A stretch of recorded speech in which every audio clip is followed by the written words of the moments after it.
America से मैं हूं नफीसा हुद भाई। इस वक्त अमेरिका के अंदर जो तालिब इल्मों ने एक मुहिम शुरू की है इजराइल की गजा में कार्रवाई के खिलाफ, ये मुहिम इस वक्त पूरी दुनिया में फैल गई है और गालिबन पाकिस्तान में भी इसके असरात नजर आ रहे हैं। हमारा ये प्रोग्राम आज अंग्रेजी में होगा और उसकी वजह यह है कि हमारे एक शरीक के गुफ्तगू अमेरिकन हैं।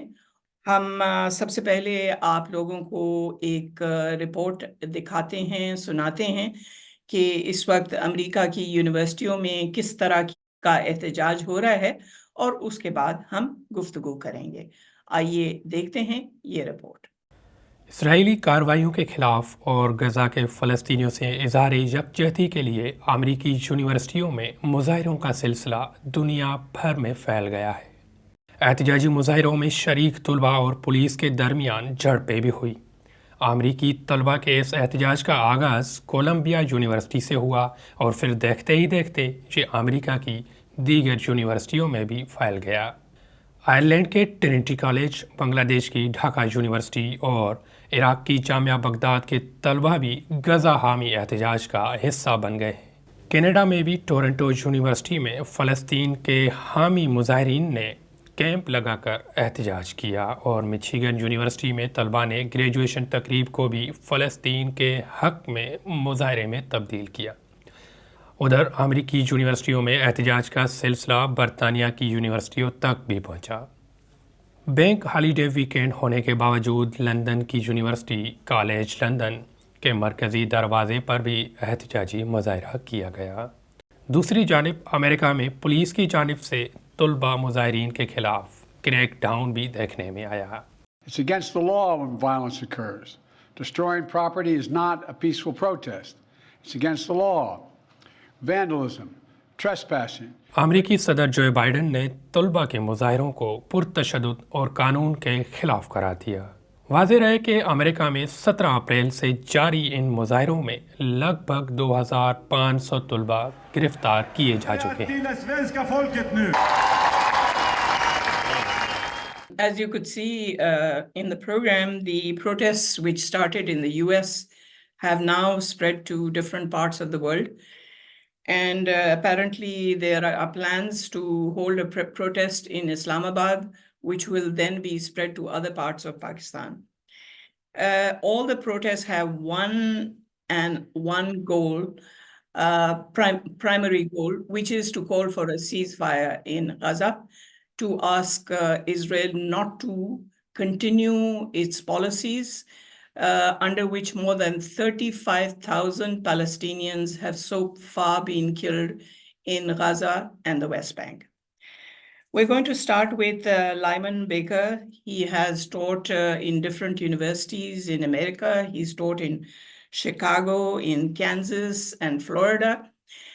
And Lyman Baker, you could probably give us a good idea of what it means when students say that US universities should divest from Israel. What exactly does it mean? What type of divestments are they talking about? Well, I think that's really a troubled question because the endowments of various universities, and including public universities, but of course notably places like Harvard or Princeton, these are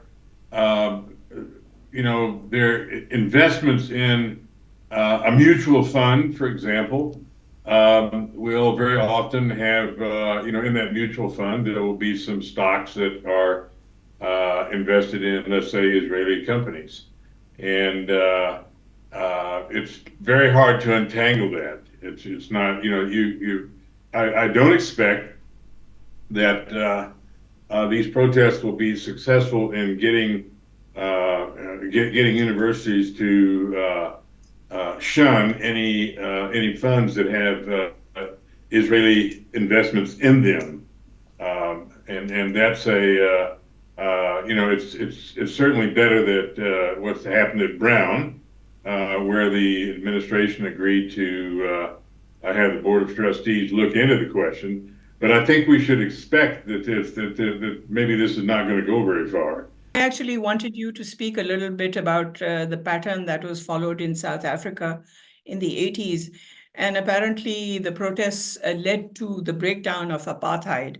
In fact, a number of protesters say there is a system of apartheid that Israel maintains, where it keeps itself apart from the Palestinians and those who live in the West Bank. So, could you tell us as to what happened in South Africa? Just you asked about the South African situation.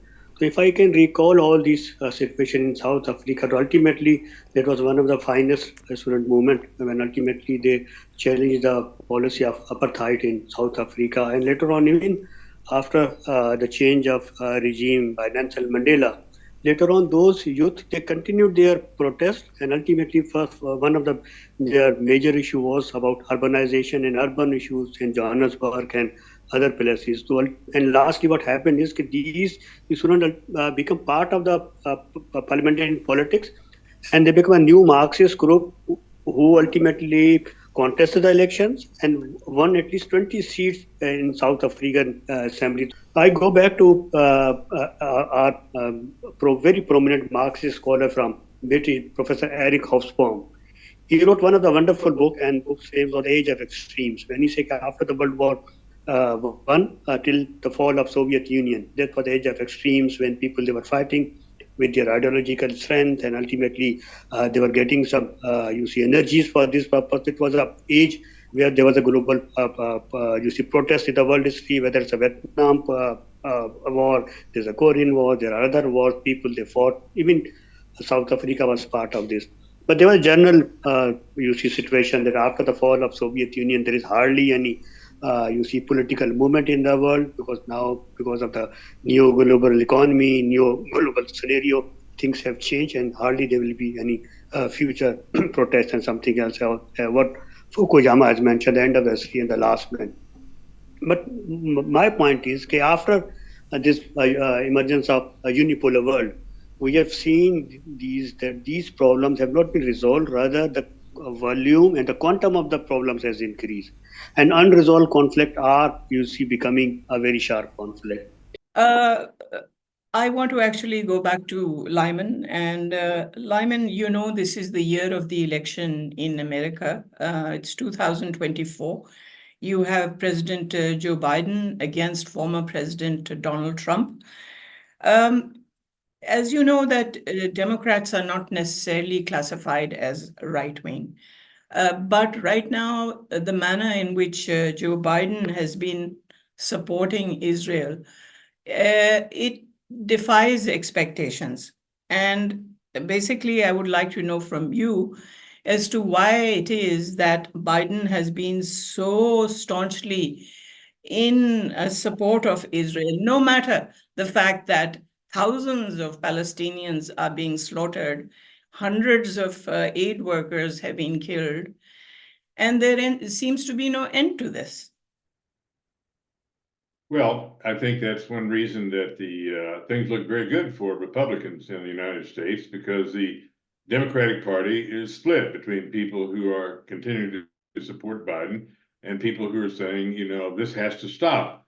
Even to the point where some people have said, well, we're just not going to vote for you. And of course, they may not even vote for the down ticket, for the House of Representatives and the Senate, which I think would be a disaster, but it's quite understandable.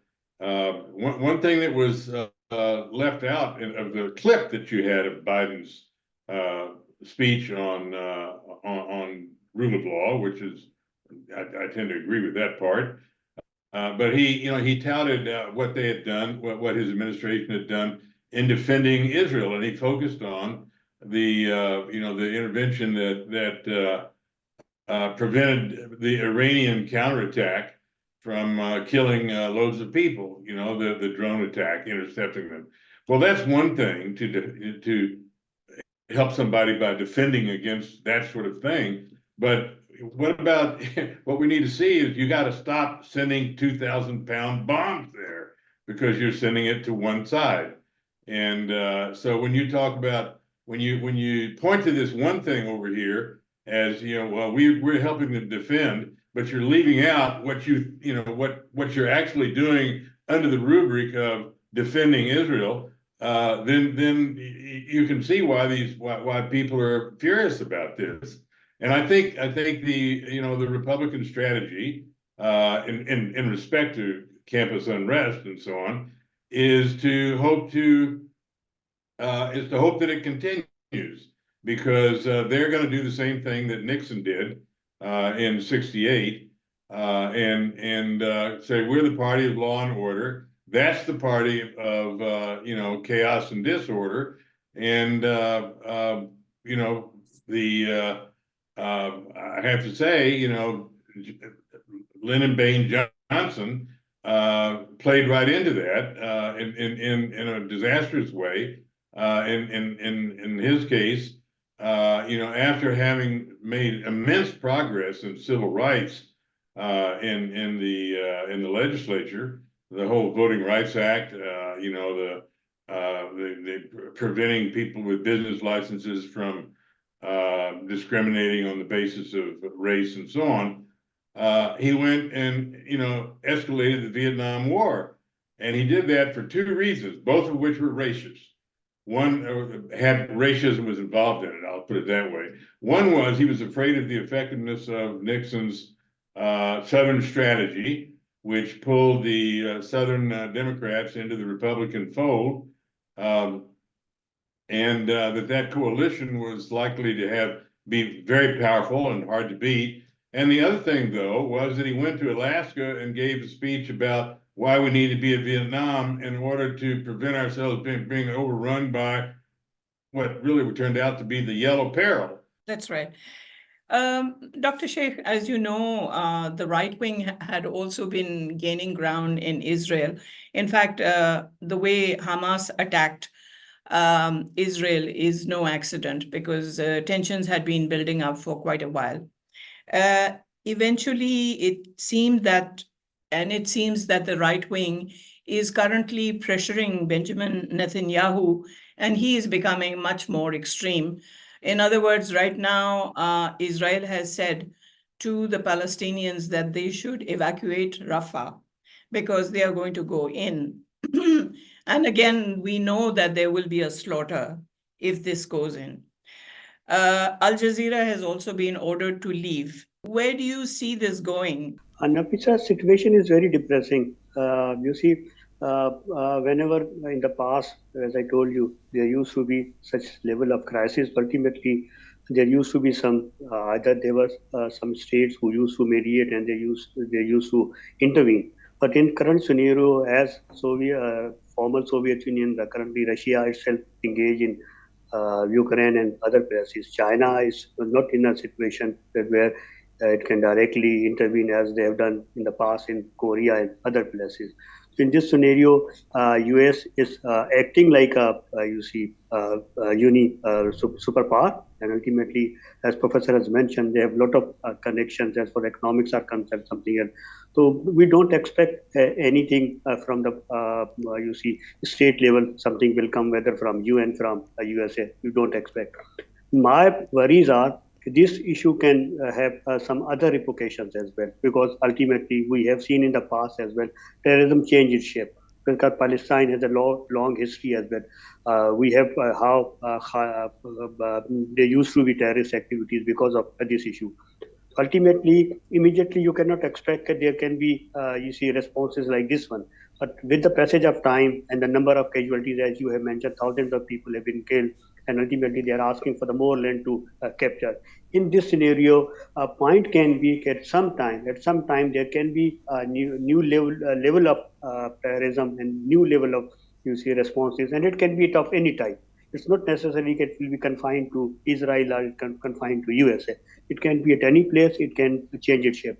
My point will be if you can stop this madness, because ultimately Israel has to stop. But in this scenario, I just recall one of the crucial work which was recently published, and it was neo-Marxist scholar. His name was Paul Mason. Paul Mason wrote is one of the most crucial work in the post-capitalism, and he said ultimately this economic crisis is not going to create another crisis, but after economic crisis, ultimately this will be fascism.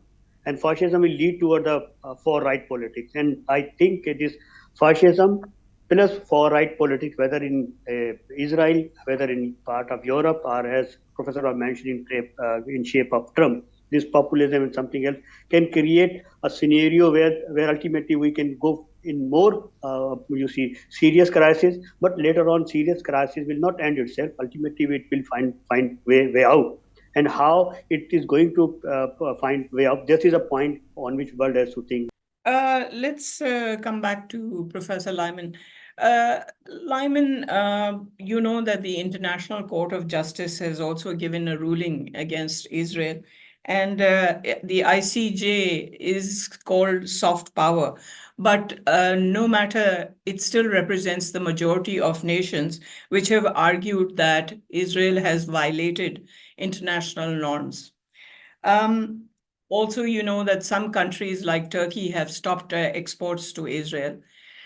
Are you looking at more countries following suit? Are you looking at international boycott of Israeli products because of what they are doing? Yeah, that is, I think, the United States is probably going to persist in refusing to let it proceed. But that, of course, is going to be just a more and more flagrant exposure of what the United States is up to. So it's useful that this effort that is proceeding there. I think the as I say, the prospects of actually getting some like Netanyahu or his cabinet right wingers nailed for crimes against humanity or so on are very low, for the same reason that it was impossible to nail for people to really get Henry Kissinger, although Kissinger did discreetly not travel very much in the world after his dirty deeds. I mean, that would be, and I suspect those people wouldn't be traveling either. But the I don't think that we're going to see the kind of thing happen with them that happened with the perpetrators in Srebrenica and so on. Unfortunately, but that's just the way it goes. The United States will sabotage other votes in the UN, just as for its own purposes Russia has.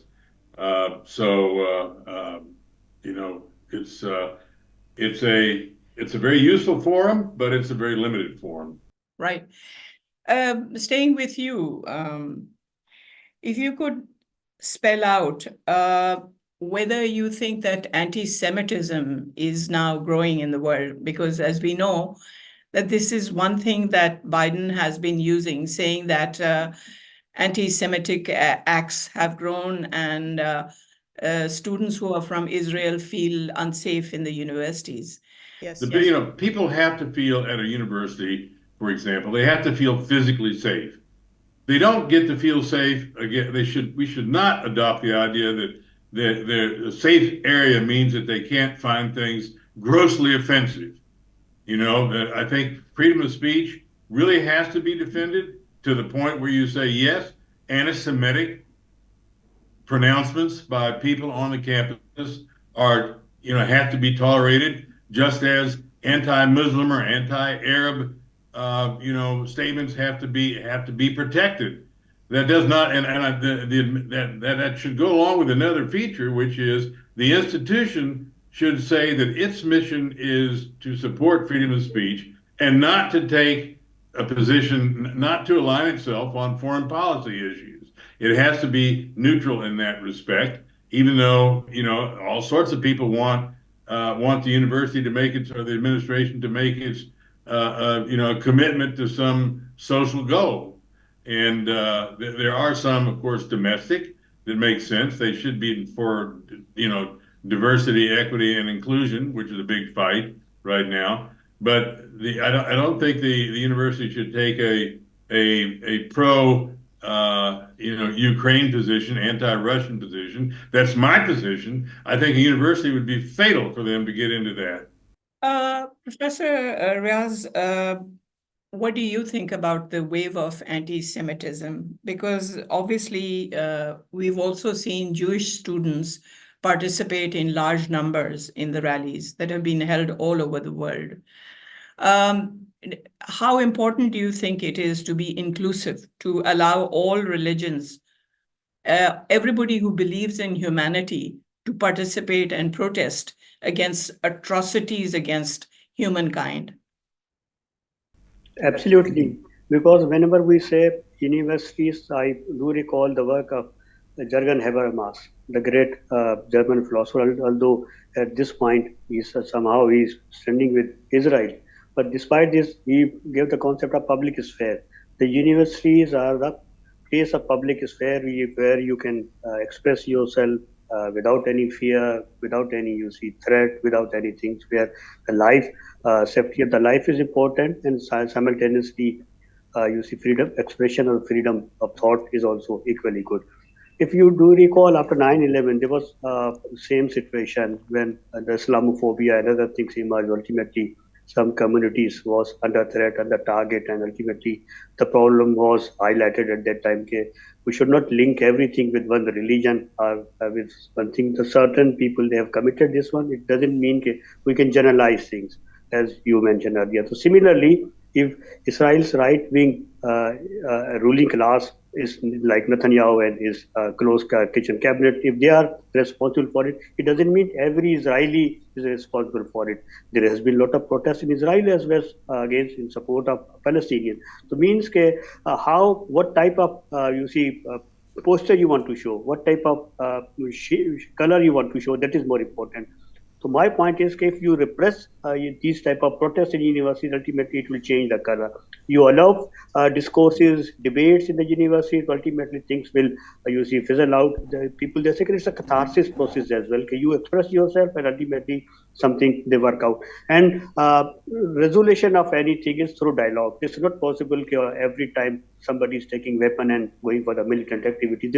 And I don't think there will be like this type of, because it's a very positive thing in universities, youth, they are doing a very peaceful protest. There has not been any single incidents where they have burned out the properties or something else. They have not killed neither there have been major injuries. Rather, in certain cases, the presence of police and law enforcing agencies much more than the participants. Yes, but because we are running out of time, therefore, I would like Lyman Baker to sum up. Yes, you were saying. I'm not sure this will sum it up, but I will say it's a fatal mistake at a university to confuse feeling safe with feeling comfortable. People should not go in with the idea that they have an entitlement to feel comfortable with what's going on there, because everything it should be challenging in many respects, but they have a right to feel safe, right? That they're not going to be physically assaulted by antagonists, and that is that's a distinction that has been a little fuzzy when we talk about, well, I need a safe space. Well, it depends on what you mean by that. It's very important to get clear on that. Just as defending Israel is not the same thing, it's under that vague idea. Sending 2,000-pound bombs is not the same thing as intervening to catch some missiles, some drones that come in. Riaz, actually, I would like you to make the final comment that some people say that something positive might come out of all this, in the sense that there is talk of a separate Palestinian state existing side by side with Israel. Do you see anything like that coming out of this crisis? Yes, this is the ultimate solution because there is no way out. Number one. Number two, what you earlier mentioned that there is a feeling of anti-Semitic movement there. I must say that any type of differences on the basis of race, religion, and something else very dangerous that should be avoided. You remember after 9/11, there was discussion on Islamophobia and something else that was also against some communities. They were being targeted. If something happens right now, ultimately it will be equally bad and should be avoided. But your point is how we can find out some way out. Ultimately, this is a time at least attention has been diverted to the Palestinian issue, which was pending for the last more than 7 decades. At least there is a realization. My point is that right wing has to find out some soft corners within their own ranks and files to how to resolve this issue. Like in case of Palestine, Netanyahu's extreme position will not serve them, and there will be a sense of insecurity in Israel will create and compel them to find out some solution. Similarly, in case of USA and Europe, this is a golden opportunity. They can revisit what they have explored in case of Oslo agreement when Palestine and Israelis they were brought together, and there was possibility that things can roll further. Absolutely. I want to thank you two panelists. We had Dr. Riaz Sheikh, who is Dean of Media and Social Science Studies at Zabist in Karachi. And we have Lyman Baker, who teaches at different universities in America and is currently in Germany. Thank you very much for being on our show.